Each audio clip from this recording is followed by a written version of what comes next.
Hello friends, good morning. Welcome back to my channel Shobhanish world. আজ হচ্ছে রবিবার, আর রবিবার মানে আমার কাছে একটা বিশেষ দিন, আপনারা তো জানেনই। তবে আজ আরও একটা বিশেষ দিন, আর আজকে হচ্ছে বিশেষ দিনের সাথে সাথে একটা মন খারাপের দিনও বটে। যাই হোক, মন খারাপের দিন কেন সেটা পরে আসছি। তার আগে আমি আরও একবার আমার বাগানটাকে দেখে নিলাম আর আপনাদের সাথে একটু শেয়ার করলাম। যাই হোক, বাগান দেখা কমপ্লিট করে আমি চলে এসেছিলাম রান্নাঘরে। আর আজকে একটু অন্যরকম ব্রেকফাস্ট খেতে ইচ্ছে করলো, তো সেই জন্য বানিয়ে নিলাম চটপট করে ম্যাগি। তো আজকে আর ম্যাগিটা তেমন স্পেশালভাবে বানাইনি, জাস্ট একটু চিজ দিয়ে বানিয়েছিলাম। তো কিছুই না, প্রথমে নিয়ে নিয়েছি আমি নেসলে 2 প্যাকেট ম্যাগি। তো এই ম্যাগিটাকে আমি সেদ্ধ করে বানাবো আজকে, কোনো তেল আমি ইউজ করছি না এই ম্যাগির মধ্যে। তো সেজন্য প্রথমে কড়াইতে আমি 1 গ্লাস মতো জল দিয়ে দিয়েছি, বড় গ্লাসেরই। আর এই জলটা একটু গরম হলেই দিয়ে দিচ্ছি ম্যাগিগুলো, তার সাথে দিয়ে দেব ম্যাগির মধ্যে যে ম্যাগি মশলা থাকে সেই 2 প্যাকেট মশলা। তো এটা এখন বয়েল হওয়ার জন্য আমি কিছুক্ষণ অপেক্ষা করব। বয়েল হওয়ার পর মোটামুটি 40% হয়ে এলে আমি এর মধ্যে দিয়ে দেব টমেটোর সস। দেখুন অনেকটাই হয়ে এসেছে, এখন দিয়ে দিলাম টমেটোর সস। আপনারা চাইলে এখানে চিলি সসও কিন্তু অ্যাড করতে পারেন, সোয়া সসও অ্যাড করতে পারেন, আর এর মধ্যে কিন্তু সবজিও ইউজ করা যায়। তবে আমি আজকে একদমই সিম্পলভাবে বানিয়েছি। ম্যাগিটা যখন মোটামুটি 80% হয়ে আসবে তখন আমি দিয়ে দেবো একটা চিজের যে প্যাকেজ হয়, তো সেই চিজ দিয়ে দিচ্ছি একটা স্লাইস। তো সেই চিজটা এখন ভালোভাবে মেল্ট হয়ে গেছে, আর সমস্ত ম্যাগির সাথে একটু আমি নেড়ে চেড়ে মিলিয়ে নিলাম। তো এদিকে আমার মোটামুটি চিজ ম্যাগি একদমই রেডি, জাস্ট আর 1 থেকে 2 মিনিট মতো ওভেনে রেখে নামিয়ে নেব। তো হয়ে গেছে আমার চিজ ম্যাগি। তো এখন নিয়ে নিচ্ছি আমার এই ম্যাগি খাবার যে বোল রয়েছে, এটা আমি ছোটোবেলায় ম্যাগিতে পেয়েছিলাম, যে ম্যাগির ফ্যামিলি প্যাকগুলো হয় সেই প্যাকের সাথে আমি এটা ফ্রি পেয়েছিলাম, তখন দিত কিন্তু এরকম একটা বোল। যাই হোক, তো আমি ম্যাগি খাওয়া কমপ্লিট করে এখন এই ছোট্ট বাগানটিতে, মানে আমার মায়ের বাড়িতে যে ছোট্ট বাগান রয়েছে দিদার হাতে তৈরি, তো সেই বাগানে কিছু পালং শাক হয়েছে, খুবই অল্প সামান্য পরিমাণেই হয়েছে আর কি, মানে ভালোভাবে হয়নি শাকগুলো, তাও ওই যতটুকু হয়েছে আজকেই তুললাম।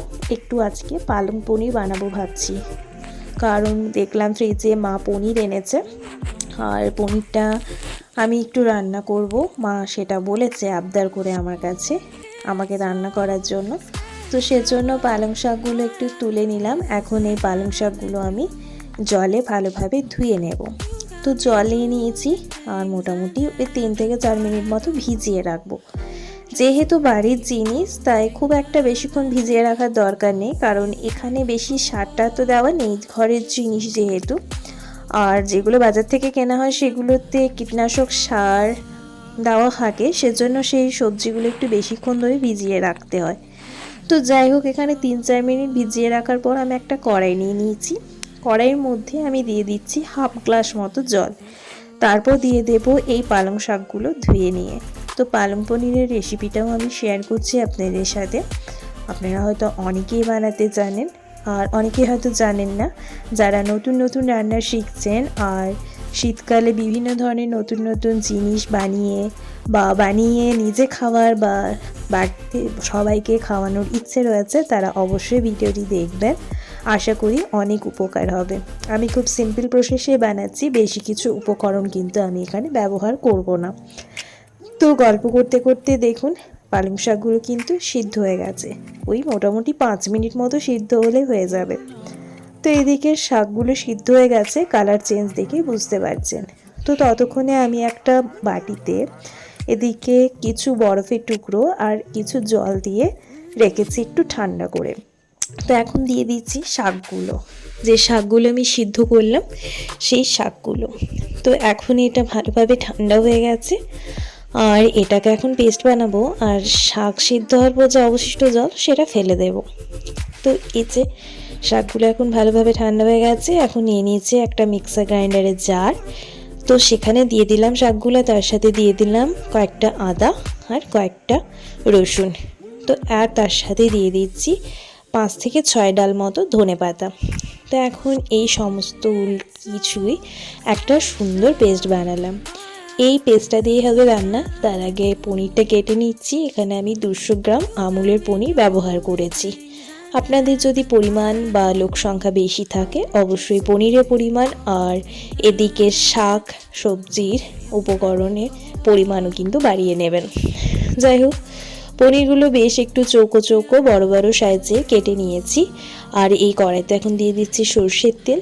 সাদা তেলও ব্যবহার করতে পারেন, তবে আমি এখানে পুরো রান্নাটা সরষের তেলেই করছি। তো সরষের তেল দিয়ে দিয়েছি। সরষের তেলটা গরম হলে পনিরগুলো আমি এখন একটু ভেজে নেব, খুবই হালকাভাবে ভেজে নেব, খুব একটা ডিপ ফ্রাই করার কিন্তু কোনো দরকার নেই। আর যারা আপনারা কাঁচা পনির খেতে ভালোবাসেন তারা পনিরটা না ভাজলেও কিন্তু চলবে। তবে আমার মা কিন্তু কাঁচা ফ্লেভারটা, মানে পনিরের যে একটা কাঁচা পনিরের যে একটা টকটক ভাব আসে, তো সেটা পছন্দ করে না বলে আমি ভেজে নিলাম হালকা করে। তো ভাজতে গিয়ে এদিকে এক কাণ্ড, কড়াইতে তলে ধরে গিয়েছিল। যাই হোক, প্রথমে লবণ দিইনি, সেজন্য আর কি, ও কিছু হবে না নইলে। তো এখন একটু সর্ষের তেল দিয়ে দিলাম পেঁয়াজগুলো একটু বাদামি বাদামি করে ভেজে নিয়েছি। তারপর দিয়ে দিলাম এই পেস্টটা। হ্যাঁ, তার আগে অবশ্যই আমি তেল গরম করে একটু জিরে ফোড়ন দিয়েছিলাম, গোটা কাঁচা জিরে ফোড়ন দিয়েছিলাম। তো এখনই পেস্টটা দিয়ে তার সাথে পরিমাণ মতো লবণ, হলুদ আর অল্প একটু জিরে ধনে গুঁড়ো দিয়ে ভালোভাবে মিশিয়ে নিয়ে এখন একটু পরিমাণ মতো জল দিয়ে দিলাম। এখন এটা ফুটতে দেব 3 থেকে 4 মিনিট। ফুটে গেছে, এখন দিয়ে দেব ভেজে রাখা পনিরগুলো। আচ্ছা, তো পনিরগুলো আমি এখন দিয়ে দিচ্ছি। আর পনিরগুলো দেওয়ার পরও মোটামুটি 3 থেকে 4 মিনিট ফোটার জন্য অপেক্ষা করব। 3-4 মিনিট বয়েল হয়ে গেলে কিন্তু একদম রেডি হয়ে যাবে। এই দেখুন কি সুন্দরভাবে পালং পনির রেডি হয়ে গেছে। আপনারা চাইলে একটু কাসুরি মেথি আর একটু গরম মশলা দিয়ে নামিয়ে নিতে পারেন। আমি কিন্তু এখানে দুটোর মধ্যে কোনোটাই দিইনি, আপনারা চাইলে দিতে পারেন।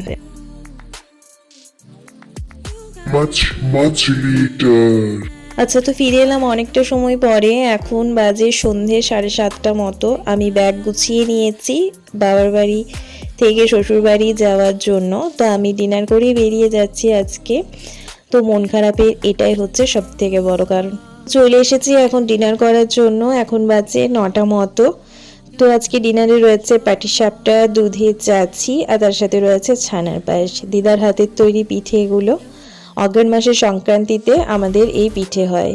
তো এই ডিনার কমপ্লিট করেই আমি বেরিয়ে যাচ্ছি শ্বশুরবাড়ির উদ্দেশ্যে। আচ্ছা, তো চলে এলাম বাড়ি, মানে শ্বশুর বাড়ি আর কি। এখন বাজে রাত্রি 9:30 মতো। তো জাস্ট ডিনারটা কমপ্লিট করে বাড়ি ফিরলাম। আজকে তো সংক্রান্তি অগ্রহায়ণ মাসে, তো সেই উপলক্ষে পিঠে হয় একটা। তো সেই পিঠে, দিদার হাতে পিঠে খেয়ে বাড়ি ফিরলাম। মনটা খারাপ হয়ে গেল। কয়েকটা দিন ছিলাম মায়ের বাড়িতে, বেশ ভালো লাগছিল। যাই হোক, এই দুঃখ হয়তো মেয়েরা ছাড়া কেউই বুঝবে না। এই যে মাকে ছেড়ে থাকার যে একটা দুঃখ। যাই হোক, তো আজকের ব্লগটা এখানেই শেষ করছি। আবার কাল থেকে একটা নতুন ব্লগের সাথে আপনাদের দেখা হবে খুব তাড়াতাড়ি। তো চলুন, আজকের মতো এইটুকুই। দেখা হচ্ছে খুব তাড়াতাড়ি নতুন একটি ভিডিওর সাথে।